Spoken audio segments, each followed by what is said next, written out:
everybody. Greetings from LA. What do you think about Eurythmics putting a special show on just for the tube? I think it's brilliant. Good evening, ladies and gentlemen. Welcome to the Country Club. Tonight is a very special evening.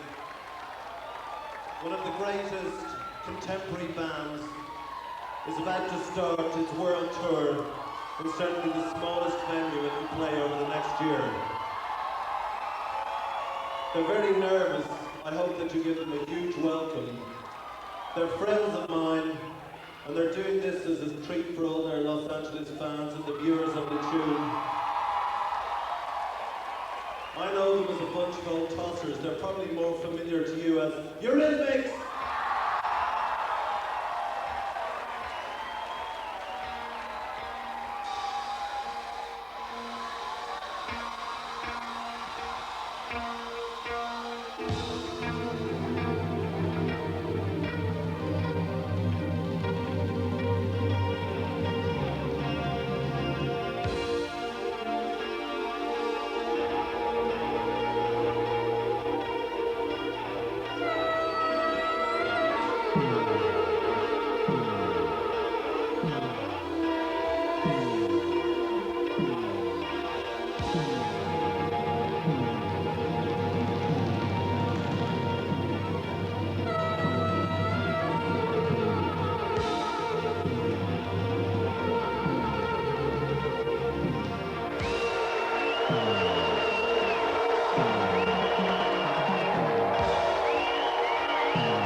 If I had a dollar bill for all the things I've done, there'd be a mountain of money piled up to my chin.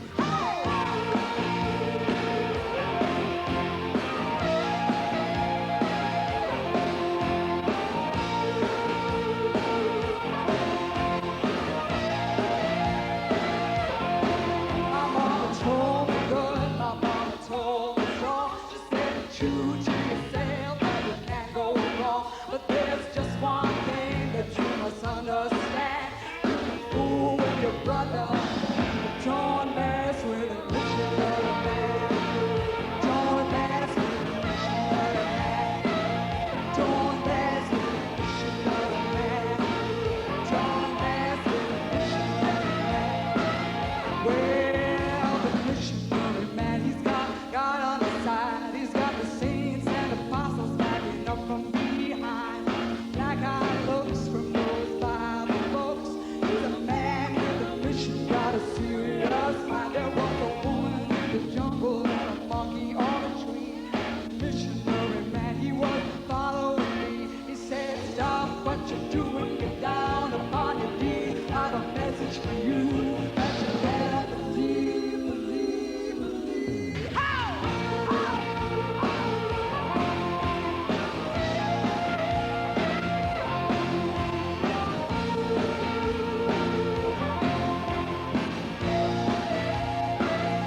that you have to keep changing how you look all the time now because people are rather expecting it, or have you always done that?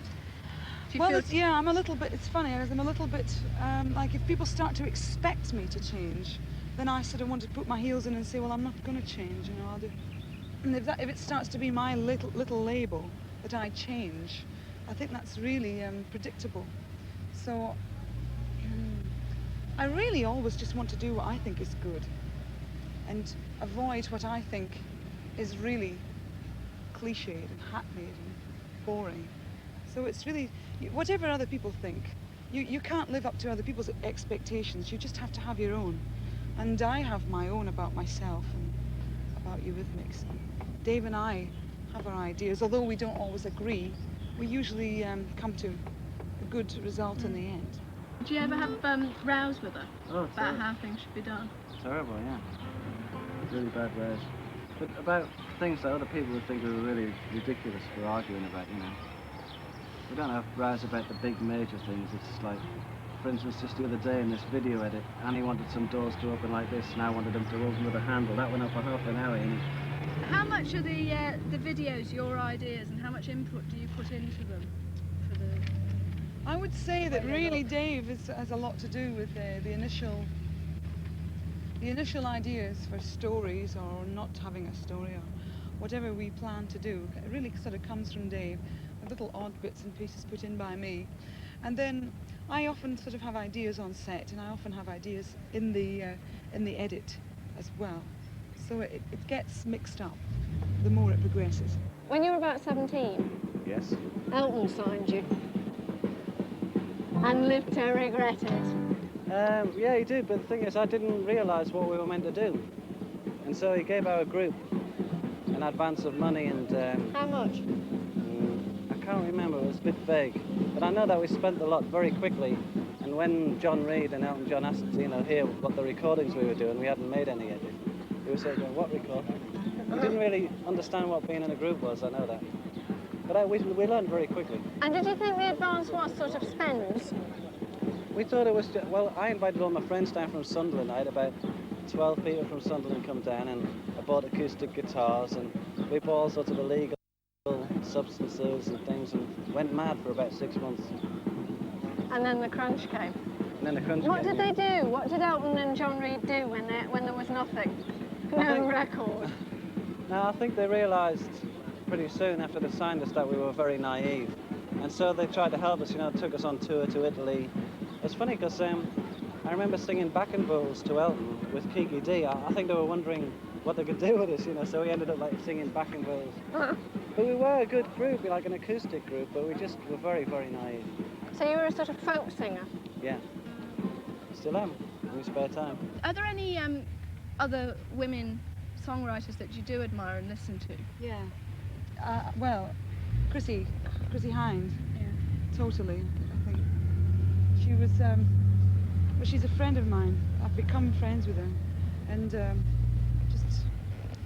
I think a few years ago, she really helped me. I mean, although she didn't know me, but just by listening to her records and the whole sort of character,